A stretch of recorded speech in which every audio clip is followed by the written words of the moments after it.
Pour être honnête, j'aurais jamais pu dire il y a 3 ans que j'habiterais dans le Grand Nord du Canada.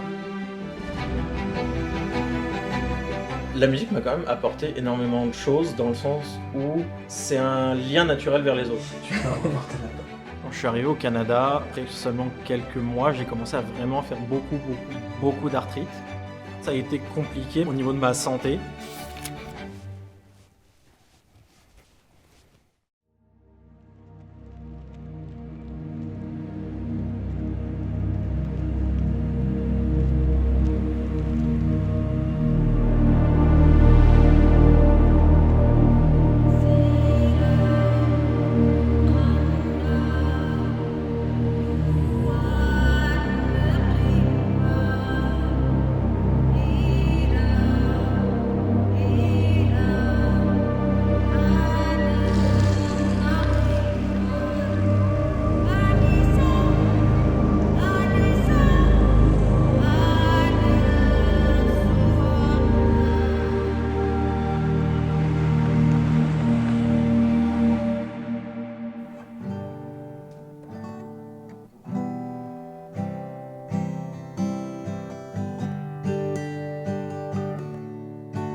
Moi, c'est Charlie, j'ai 26 ans. Je viens du sud de la France, dans la région de Toulouse. Quand j'étais jeune, on écoutait quand même beaucoup de musique à la maison. Même si mes parents ne jouaient pas d'instruments spécialement ou n'étaient pas musiciens en tant que tels, ça m'a donné envie après, plus tard, quand j'ai découvert qu'on avait une école de musique pas loin de chez nous, justement, de commencer en fait la guitare.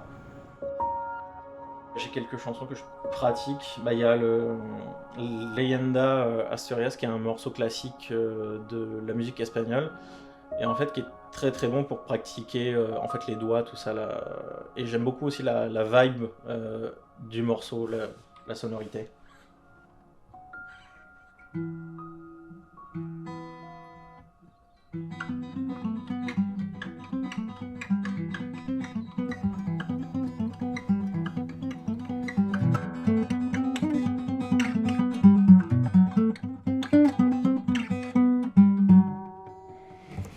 Je sais pas la suite, elle est trop compliquée. J'ai quand même eu un parcours scolaire assez classique, mais j'ai commencé à m'orienter à partir de la fin du secondaire vers plutôt la robotique et les sciences en général. Donc notre travail en fait pendant nos études, c'était de répondre à la demande d'industries qui avaient besoin de machines pour des besoins particuliers, mais qui n'existaient pas sur le marché. Donc il fallait les concevoir et les construire pour les livrer par la suite aux industries demandantes.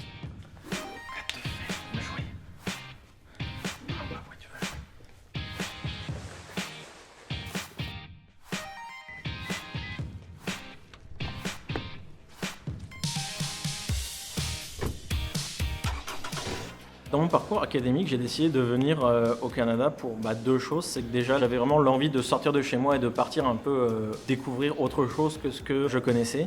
Et c'était une excellente occasion puisque le diplôme proposé au Canada me permettait aussi de développer des compétences que je n'avais pas en France.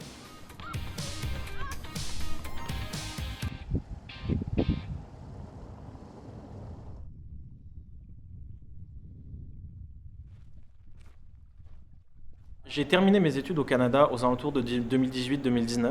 Donc je suis rentré en France à partir de là. Et donc à partir de là, j'ai cherché un emploi et je suis arrivé au Canada finalement en juillet 2021.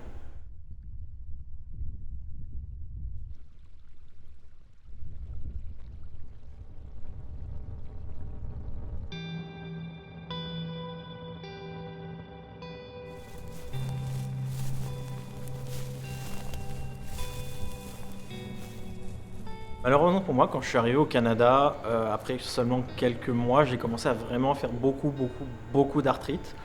Du fait aussi qu'on avait quand même un travail assez physique, où on portait beaucoup de poids, et je me suis retrouvé au point où je pouvais en fait quasiment plus marcher, même plus marcher du tout. Forcément, pour mon entreprise, ça a commencé à poser problème, puisque un employé qui ne peut pas travailler, forcément, c'est gênant. Heureusement pour moi, à ce moment-là, ma femme travaillait à Iqaluit en tant que médecin. Donc elle m'a soutenu financièrement en fait le temps que j'étais tout seul et que j'étais malade parce que sinon je ne pourrais plus payer ni mon loyer ni ma nourriture.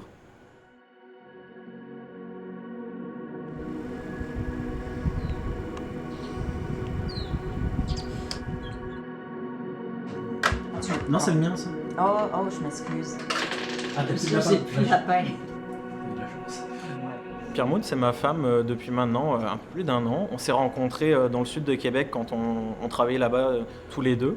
C'est quelqu'un d'extrêmement investi dans ce qu'elle fait. Quand elle se met dans quelque chose, elle y va jusqu'au bout, puis elle donnera toujours de son temps et de sa personne, même quand elle n'a pas de temps pour elle. Tu te rappelles quand est-ce qu'on s'est rencontrés? Tu te rappelles, au Lac de Chemin, c'était une des collègues de travail qui m'avait parlé de toi. Elle m'avait dit, tu connais le français?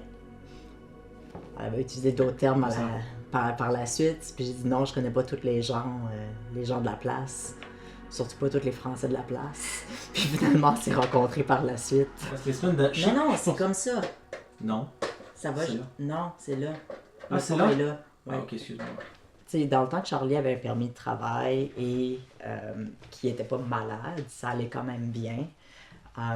Par la suite, ça s'est vraiment plus compliqué avec l'immigration. Tout ce que le processus, tu sais, il y avait un permis de travail fermé ou avec sa maladie, tu sais, tu faisais de la retraite, tu ne pouvais pas marcher, c'était plus sécuritaire pour toi de travailler. Tu sais, il y a eu un moment où j'avais peur de te perdre, puis je me rappelle que je pleurais en allant travailler en me disant, tu sais, ça se peut que je perde Charlie, puis je veux pas le perdre à cause de l'immigration, et je veux pas encore perdre Charlie à cause de l'immigration. Tant que t'as pas les papiers en main, t'es jamais dans une situation qui est stable ou sécuritaire. Ça finit toujours bien. Sinon, Ça finit toujours bien. on sait que ça peut pas être pire.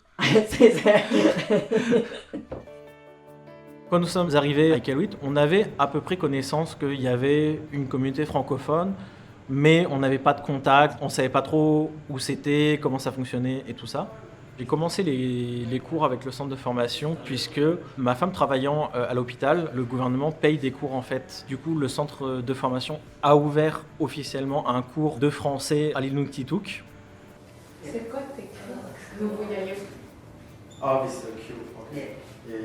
De là, on a commencé à s'impliquer un peu plus dans la communauté, de par le fait aussi que moi j'avais un peu plus de temps libre, donc je profitais de mon temps libre justement pour essayer de donner du temps bénévolement en fait pour différentes activités pour le Franco-Centre et cette communauté.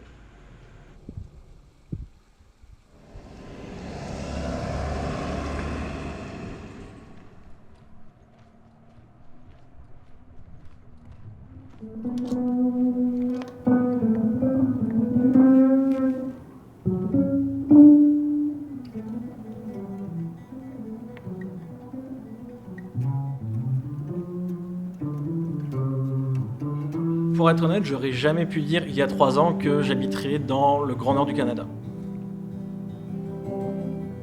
Et en fait, c'est plutôt des belles surprises parce que c'est un peu des expériences de vie où on se retrouve des fois dans des embûches et on finit par s'en sortir, puis ça nous permet de découvrir plein de nouvelles choses. Si je pouvais dire quelque chose au mois d'il y a peut-être 3-4 ans, tout fraîchement arrivé, je lui dirais juste continue de faire ce que tu fais, puis il faut pas lâcher, puis il faut continuer. T'as pas fait des sacrifices et des efforts pour rien. Pour être honnête, je sais pas ce que le futur me réserve, mais je sais très bien que même si on a toujours des embûches, ça se finit toujours bien, donc je m'en fais pas trop. Je sais que faut rester positif, puis que ça ira bien dans la vie.